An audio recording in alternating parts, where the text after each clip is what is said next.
Po e nisim këtë podcast me një nga format më të hershme dhe më fisnike të artit skenik që i vë bashk lëvizjet, muzikën dhe teatrin. Dhe fjala është për baletin. Bashk me mua në studio është njëra nga balerinat më të para shqiptare me zonjën Sabrie Spahiu. Zonja Sabrie, mirë se erdhe. Mirë se u gjetëm. Jam shumë e nderuar sot që je këtu në mesin tonë. Faleminderit gjithashtu. Secilit nga ne, nga njëherë, zonja Sabrie, na vija i momenti që të marim frymë thellë, t'i flakim këpucët, edhe të kërcejmë. Po, kur njeriu e bën këtë punë me mjeshtri, dhe kur e bën me takt, atëherë është diçka tjetër. Kjo kalon tek profesionalizmi. Shpeshherë baletin e kemi menduar që është një art për elitën e shoqërisë. Dhe nuk e kemi ditur mbase që është arti që jeton brenda jetës sonë të gjithë secili. Si ju e përkufizoni? Është e vërtet, baleti është një ndër artet më të vështira, si që thatë edhe më herët, do thotë është një kompletim i artit, arti më i kompletum është lidhja mes muzikës, lëvizjes dhe dramës, do thotë emocioneve.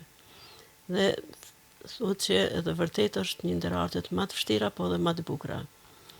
Vërtet, arti i baletit ka dalë nga aristokracia e qysh në mesjet, por më vonë është bërë dhe si art popullor për të gjithë. Dhe natyra e baletit është specifike nga të gjitha artet e tjera, përveç asaj që do në përqëndrim, si kur i marim leje tokës, për të ngritur në skenë dhe për të fluturuar. A nuk e kemi ndërruar se cilin nga ne ndonjëherë që fluturojmë? Një jetë në skenë ke fluturuar, zonja Sabrie. Faleminderit për këtë pyetje. Do të thotë qysh nga fillimi lëvizjet janë bashk me njerëzimin, është e vjetër sa dhe vetë njerëzimi me anë të lëvizjeve dhe njeriu kur rreth veti ka pasë gjithçka fluturon, është mundu të fluturoj edhe vetë, të shkputet nga toka, dhe po megjithatë e ka imagjinu, e ka zhvillu artin e lëvizjes, sepse edhe artin e imagjinatës që më vonë kanë bërë edhe aeroplana për fluturim. Do thotë, por vet fakti në vallet tona popullore që hidhet shamia e tregon fluturimin, se si do të fluturojmë. Do të thotë është një hymje vallëzimit që e paraqet si fluturimin. Mos faktë diçka qiellore. Dhe gjithmonë do të thotë njeriu ka qenë mes tokës dhe qiellit. Dhe këtë mas mirti përshkruan Kadareja në librin Dy kushërinje që ka një biografi për Anxhelin Lorcaj. Dhe askush ma bukur se Kadareja nuk e thot këtë për vallëzimin. Dhe e qëtë një pyetje dhe a thua pse vallëzohet gjatë shekujve dhe të gjitha popujt dhe racat e ndryshme. Paragraf nga libri. Po, do të citoja këtë paragraf. Thot, a janë të paknaqur dhe nga shkronjat dhe i quajnë të pamjaftueshëm për të shprehur atë që kanë në shpirt. Pa dyshim që është kështu, aq me tepër që njerëzit kanë vazhduar të vallëzojnë dhe pasi janë shpikur shkronjat. Janë të paknaqur me ngjyrat dhe tingujt e muzikës dhe i quajnë të paplot, një lloj si shkronjat. Pa dyshim që është kështu, ndonse që të dyja dhe ngjyra dhe muzika janë më të larta se shkronjat dhe më universale se ato. Do me thënë, ne filluam të vallëzojmë, ma the shumë bukur këtë tek pinim kafe atje, që në barkun e nënës. Po, lëvizjet fillojnë që nga barku, bile Kadareja përmend edhe për Locaj, kur prindë e ti kanë ikur nga sistemi komunist, dhe ema ishte shtatzan, dhe e lidh lëvizjet e hapat e nanës të shpejtë dhe të frikshëm, nga ikja, dhe janë shpreh edhe të Pren Locaj ma vonë në koreografinë e tij. Do thotë, dhe ma vonë dhe si në konat më të lashta, do të thotë çdo paraqitje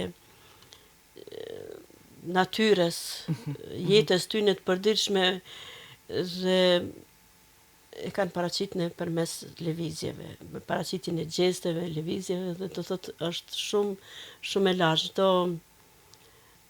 Kemi për shembull ndezjen e zjarrit në mes që paraqet diellin dhe lëvizja E njerëzve e rrotull. njerëzve rrotull që paraqet yjet dhe lutjet Për një jetë më të mirë, për një jetë më të mirë, do thotë i kemi pastaj valle tjera kur me ardhjen e bereqetit që thonë të na mbjelljet e para dhe mbas mbjelljet e para është vallëzu, do thotë gëzimi i ushqimit dhe çdo lëvizje tjera kanë imituar shtazët si veprojnë çdo gjë, do thotë lidhet me lëvizjen e vallëzimit dhe më vonë kemi akademi të ndryshme të vallëzimit qysh në shekullin e 5 para erës sonë dhe valle të ndryshme mitike që kanë qenë sot që kanë dalë nga lindja e mesme, do thotë ku gjendet sot Irani, dhe ata vallëtar kanë qenë profesionalistë dhe kemi në dasmen e Aleksandrit Madh që këta lojtar për nder të mbretit Aleksandrit, do thotë ekzekutojnë vallet e tyne mitike, por jo dhe gjithë farë vallesh, do thotë aty ka qenë një konkurs i veçantë për paraqitjen e tyne. Pastaj kemi të grekt e vjetër, të kemi të romakët, të kemi... Domethënë tek të gjithë popujt, të gjithë vallëzimi popujt, nuk nje asnjë do ta gjuhë, se kja as dhe të dikon.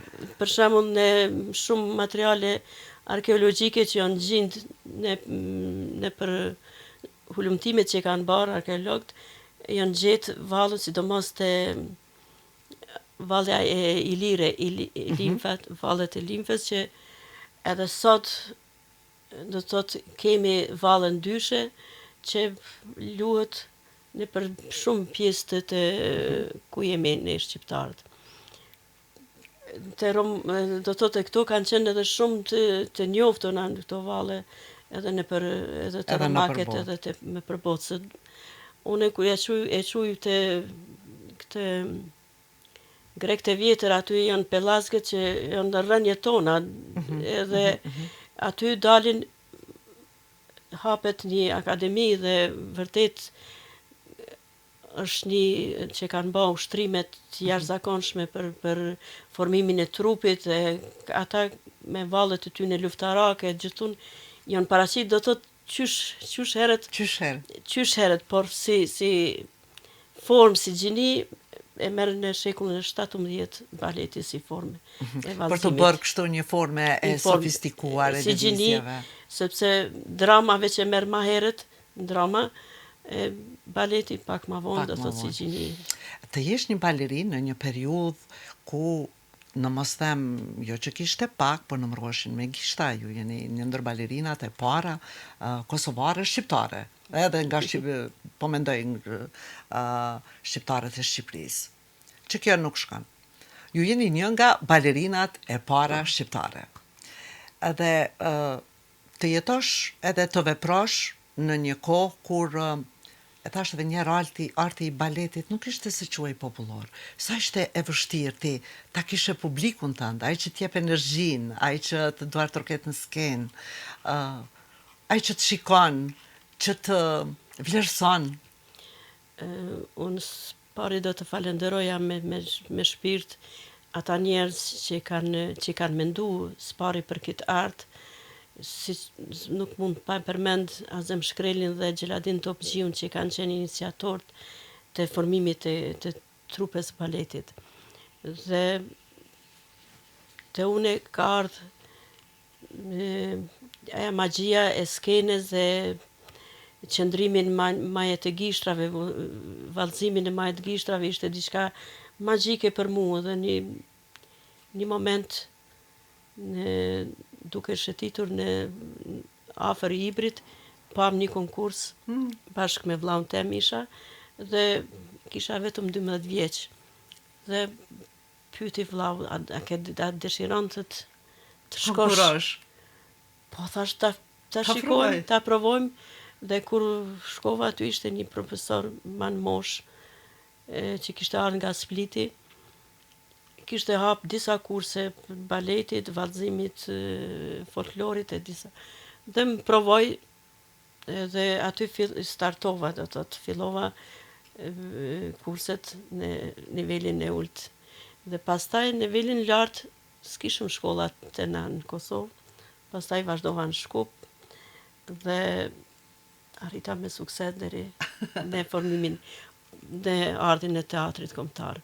Do thotë Kosova nuk ishte një Po, tradit të mahershme. të mahershme, por ka qenë një etje aq e madhe për arsim dhe kulturë dhe Përqafohej gjithçka e re që vinte. po sigurisht. patjetër dhe vërtet kishëm u formu një publik që gjithmonë na përcjellte punën tonë, pavarësisht vështirësive që na kanë përcjell edhe deri me sot. Dhe aja energji është e jashtëzakonshme kur merr ti nga publiku dhe kur edhe jep, po edhe merr nga njëta kohë. Dhe të quaja se më dukesh nga njerë si ato kometat që e lëm pasat rrezatimin për breza të tërë. Keni përcjell një numër të madh të gjeneratave të ri, edhe treja, në përkushte që ne i dim se si është për të bërë ushtrime, sepse e thash edhe njëherë baleti kërkon hapësirë, kërkon përkushtim, kërkon që ai brez i ri që ti e ke tani në duar dhe do të punosh me ta ketë fillimisht një energji që do ta frymëzoj dhe do ta çojë tutje.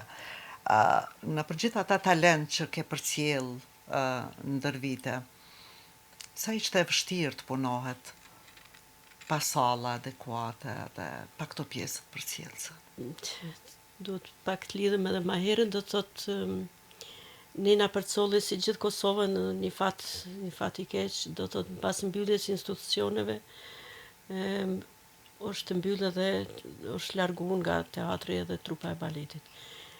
Dhe të gjitha isha në moshën kur ne kisha mundësi të japi më shumë për artin e baletit, isha mas vetëm 12 vjet përvoj pune dhe gjitha aja mangësi e ato viteve, do thotë unë punova shumë në punën për mënyrën e punës pedagogjike që dhe pregadita veten që mas lufte të punoj si pedagoge baletit. Dhe gjithat atë mangësi, do thosh atë asaj hapësire e kam përcjell te gjenerata e re. Dhe vërtet Je e kënaqur me gjithë punën tënde që e ke bërë? Patjetër, dhe kënaqësinë më të madhe e marr sepse tash në gjithë qytetin janë shpërnda, do thotë ka 20 sa vite punë dhe kanë me qindra mija që kanë defiluar nëpër studion time. Është një kënaqësi sepse të gjithë prej këtyne nuk mund të jenë balerin ose si, por nga marrin një kulturë të përgjithshme, një kulturë ecje, pastaj din të vlerësojnë më mirë artin dhe sot kjo do të thotë ja kemi arrit qëllimin. Unë isha e para, po ka dhe tjera plot studios të cilat tash është formu një publik i jashtëzakonshme që çdo shfaqje e teatrit është për plot me repriza, me për plot e mbushur. Ajo çka na mungon janë sallat. Publiku nuk na mungon. Kushtet janë për keqardhje. Edhe thamë me plot gojën nuk di që çfarë njerëz janë këta ministrat tonë që marrin një post të kulturës dhe asnjë moment nuk kanë bë asnjë që të gjithë që erdhën dhe shkuan. Shkojnë e vinë. Unë e tham edhe të se hapin gropa dhe mbyllin gropa. Dhe është e pafalshme kjo që apo ndodh me artet elitare, tham, baletin dhe operën. 2 artet elitare do thotë nuk ke hapsin ku t'i shfaqësh. Po, sepse baleti mbi të gjitha dhe janë njerëz me suksese të mëdha. Kudo që paraqiten nëpër botë, do thotë janë me një Duhet të Sukses dalim jashtë jashtëzakonshëm. një bota. Shumë të suksesshëm. Zonja Sabrie, si arrini për shembull ta detektoni, me që në për studio tuaja keni pasur fëmijë që nga mosha e hershme, si arrini ta detektoni që një fëmijë ka talent për të bërë balerin? Çka së pari bjen sy? Po, vetë natyra nga njerë, vetë të jap atë shkatësinë. Normal që duhet të punohet, por vret në ecje, në elementet e shputave, dhe kur një trup është i përsosur, do të Ashtu. plastika e trupit, kritë këto ritmi muzike, do të janë të elementet e para që mund. Ju e keni edhe një libër në të cilin janë edhe Po. metodat, Drejt me hapat. thonë e pashtë të nevojshme, na kemi pas librat plot për pedagog, por janë në një hapësinë shumë të madhe dhe për fëmit nuk ka pas. Unë jam përpjek të përshtativ moshës së tyne, me pozicionet, me gjanat elementare të baletit dhe me një shpjegim shumë të shkurt për të kenë një pregaditje. Dhe kjo ka pas ndikim shumë të madh për mbajtjen e memorjes tyne për ushtrimet që vinë pas. Edhe, po kthehemi tash pak te baleti. E tham që skena është ajo e domosdoshmja. Balerini përgatitet, bën ushtrime me ditë të tëra, me muaj të tërë. Po se shka brenda balerini edhe emocionin, sepse është njeri. Dhe brenda asaj dite mund të jetë emocionalisht i pikëlluar, mund të jetë emocionalisht i entuziazmuar, mund të jetë i dashuruar, dhe ta përcjellësh përmes lëvizjeve gjithë këtë emocion sa është e vështirë. Ndodh ndonjëherë që të mos koordinohesh me muzikën, të ndodh diçka që ta improvizosh brenda momentit. Po njerëz jemi dhe mund të ndodh, por koncentrimi i madh, do të thotë gjitha problemet, gjitha duhet të lanë anësh dhe të punojnë. Më kujtohet që i pata shfaqjen e fundit dhe fal kushteve të këqija që i kemi, të gjitha mbrapa skene balerinat i pikojshin gjak këmbët dhe aja ashtu do ta cekja jetën, për shembull kishte rolin kryesor dhe pas gjithë asaj vështërsive, aja dilte në skenë dhe buzëqeshte. Por është do të thotë një punë e jashtëzakonshme, një emocion që është do të thotë unë habitem me këtë grup që janë aq entuziazm, por edhe është edhe e dhimbshme. Do thotë unë kam kalu në për këto faza dhe është e dhimbshme kur shef dhe edhe fizikisht që është i padenj. E rëndësishme është ajo që përcillet në skenë. Kur del në skenë, edhe me këtë dhimbje, ta themi këtu e ke larë me qak, sa t'jep energji publiku?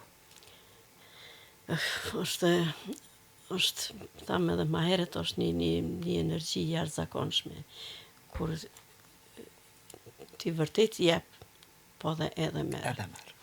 Në të thotë se kur çdo gjë përfundon dhe aplauza e aty, ajo është satisfakcioni më i madh për një artist, kur publiku vlerëson me një duktrokitje të gjatë. Edhe kjo është sepse artistat të na nuk janë njerëz të pasur, por kjo është pasuria më e madhe që merr nga publiku. Nga bota shpirtërore. Nga kujtimet e tua se keni lëvizur jashtë e brenda vendit, në periudha nga më të errtat edhe politike të vendit, ka ndonjë kujtim që të pikon ko pas kohe nga këto përvoja? Po patjetër kemi shumë, po për mua metet baleti Halili Hajria, për është herë baleti i parë që kam luajt, edhe por do të përmendi edhe baletin Besa, që është kthimi i Doruntinës, që e kemi shfaqën në Dubrovnik, në lojnat verore Dubrovnikut. Aja ka qenë, aja muzik ka defilu me 10 ditë në për qytet dhe shumë turistë ndaleshin. Ka qenë një shfaqje dhe pse ka qenë stili pak ma modern, po ka qenë jashtëzakonshme. Do thotë edhe prania e publikut, po edhe se tema ishte shumë kthimi Durrëntinës dhe ka qenë një Leila Budina, një koreografe nga Kroacia. Edhe aja kur e ka lexu libreton është mahnit aty dhe vërtet e ka bë aq bukur, aq emocionalisht. Por fatkeqësisht këto shfaqjet që i kemi kalu nuk po shfaqen më, nuk po reprizohen më. Po sigurisht do duhej që të reprizoheshin në mënyrën për të mos u harruar. Në kohën e kaluam, do thotë, e kem pas si ligj të pashkruar kështu, po gjithmonë kem pas një vepër tonë kombëtare. Sepse dhe jashtë ku shkojmë, çdo kush ka dëshirë të shet diçka nga kultura jote. Edhe ti asnjëherë nuk mundesh me qenë më i mirë me një, po e them, me një Tchaikovsky ose me një të shkon me, sepse ata e kanë bë aq dhe asnjëherë nuk mundesh me arrit Ata që kanë realizu dikush tjetër. Por kur shkojsh me vepra tua origjinale, je shumë i pranishëm dhe ku ke qëndruar më rehat në skenë kur kostumografia edhe vepra e baletit ka qenë e autorëve shqiptar, apo kur ke luajtur një vepër, për shembull, të autorëve tuaj? Në këtë rast Tchaikovsky. Drejt me thonë, normal që e nin ma afër nin ata të tanën dhe e ki matë njoftën, për shembull vepran Durrëntinën e gjithë e dim, gjithë e kem lexuar dhe ishte shumë e lidhur me shpirtnisht ose rolet ose Halil Ajrin ose ka shumë kem pas edhe Vallja pranverore nga Zmendzajmi muzikën e ka bë. Do thotë kanë qenë vepra që nuk harrohen. Që nuk harrohen për ne, po normal që ne jemi të shkolluar për gjitha veprat, po e jotja flan më mirë. Çka mendoni për brezin që po rritet, ata që duan baletin dhe balerinët e arshëm të Kosovës? Ne kemi shumë fëmijë të talentuar. Janë si nga natyra jemi njerëz më të shkast, më dinamik, më si. Krit problemi është varet që qeveria qysh i përqaset këtij problemi. Nëse do të kem kushte të mira, do të thotë talenti nuk mungon. Dhe besoj që do të kishim për Ballkanin gjithsesi, po do të kishim pas shumë ndërkombëtarisht. Se mahnitësh çfarë talentash vinë dhe ata mas një kohë zhgënjehen dhe largohen sepse nuk shohin perspektivë dhe marrin profesione të tjera. Por edhe qëllimi i këtyre studiove ka qenë mu për zbulimi i talentëve. Edhe ka shumë fëmijë prej meje që kanë shkuar në shkolla profesionale, sepse ti e sheh dhe don me zhvillu matutje. Ka të tillë që vinë vetëm për argëtim, për asi, po. Po. Mbase e mendoj zonja Sabrie që secila femër një herë në jetë do të ishte mirë që të ushtronte për një periudhë të shkurt, paktën që të ishte bukur. Po, patjetër këtë edhe qëllimi i këtyre studieve është edhe kjo. Do të thotë këtu vinë fëmija 5 vjeçar dhe trupi është në formim e sipër. Dhe një ushtrim 2-3 vjeçar ose do thotë i lën qëndrim të jetën, një qëndrim të bukur, të ecje të bukur, një elegancë, do thotë këta fëmijë unë i shoh kur vinë edhe në mësime janë më të mirë, sepse ky aktivitet do thotë i shtyn edhe të mësimet më. Edhe mësimet, se është art brenda vetes. Ky është baleti, gjuha universale që nuk ka nevojë për këtë. Faleminderit shumë, zonja Sabrie, unë të dëshiroj fillimisht shëndet të plot. Një punë të mbar, të pareshtur, ju edhe sot jeni vitale, dukeni mrekullueshëm, fal punës që e keni bërë me shumë dashuri, me shumë përkushtim. Tjeni ajo që të paktën do të ushtroni edhe brezin e ri që do të rritet. Faleminderit, jam e nderuar gjithmonë me kujdesin tuaj ndaj gjeneratave që jemi. Është detyra jonë. Mirëmbëngjes.